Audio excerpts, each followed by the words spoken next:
On the bottom of the sign it said vibes. On the top it says the salty, and then donuts, coffee, vibes. If you think about culture, and you think about how we talk about ourselves and describe things, a lot of times we use phrases, and phrases become popular, or sometimes they'll go out of style. So a really good example of that is if you hear the term the bee's knees. Someone may be describing something and they think it's very cool, very hip, and they would say, oh yeah, that's the bee's knees.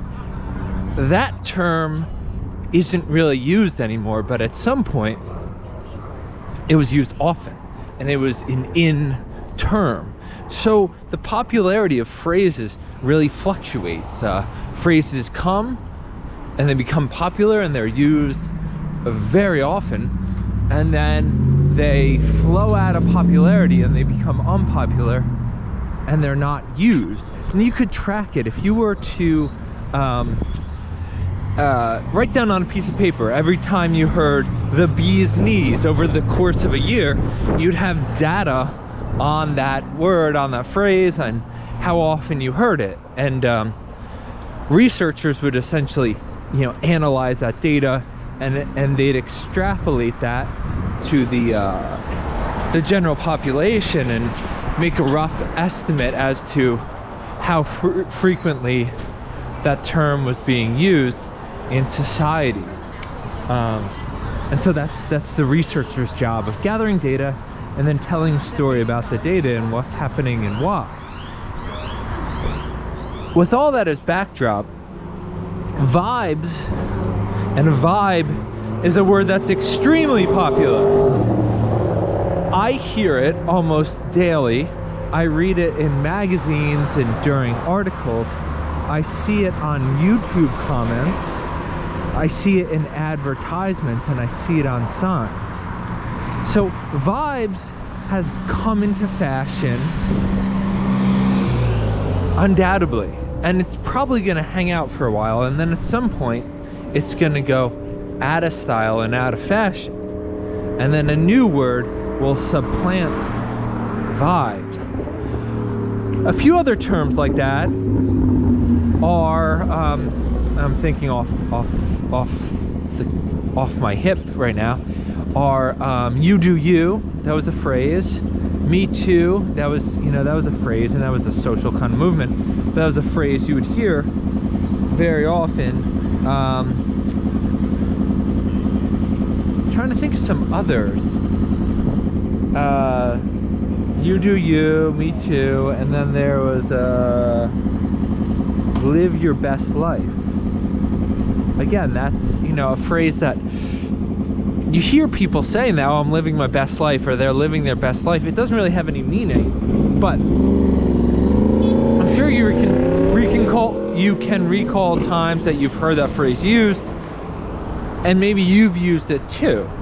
And that's a pop culture term. It has very little meaning. It's very vague, but it's become popular and cool to use. So that's just kind of like a brief breakdown on language and the popularity of words and phrases and how they flow in kind of the mainstream media, as well as into people's lives. So pretty interesting. As is this Volkswagen van here, which was a sign of the hippie times,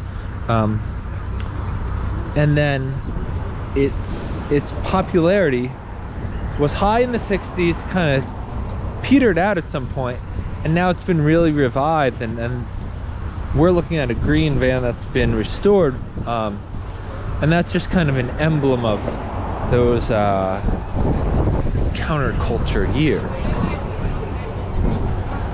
Now if we look over here, this is a totally different topic, but if we look over here, this is Hudson Meat Market, and you'll see it says quality smoked meats, deer processing, sausage and jerky. You can see the sign says it here, and there's just a menu of meat, which we'll just kind of look at here. Everything from brisket, spare ribs, smoked turkey, smoked sausage. So lots of meat. And I went in here yesterday and I asked the woman, what does deer processing mean? And there's the emblem. And she told me that it's where you shoot a deer and then you have to get it processed. You have to take the deer and rip the fur off and basically disassemble. Almost getting hit here. You have to disassemble a deer and cut it up into slabs of meat. And so that's what they do here. Is they, at the deer processing center, they chop up the deer and then they process it into basically cubes of meat, so you can take that meat home and eat your fresh kill. And that, the processing is really, it's a product of the hunting culture here. So if you didn't have hunting culture, you wouldn't have deer processing places, because no one would be out shooting deer, because the culture wouldn't exist. But fishing and hunting are huge in the South, and I think they're pretty big in Texas. And so this is a business that supports that hunting culture. Just like back in the day when there was the gold rush, Levi's created jeans, and the creation of the jeans were a response to all these gold rushers who needed rugged, tough pants to support their work of searching for gold.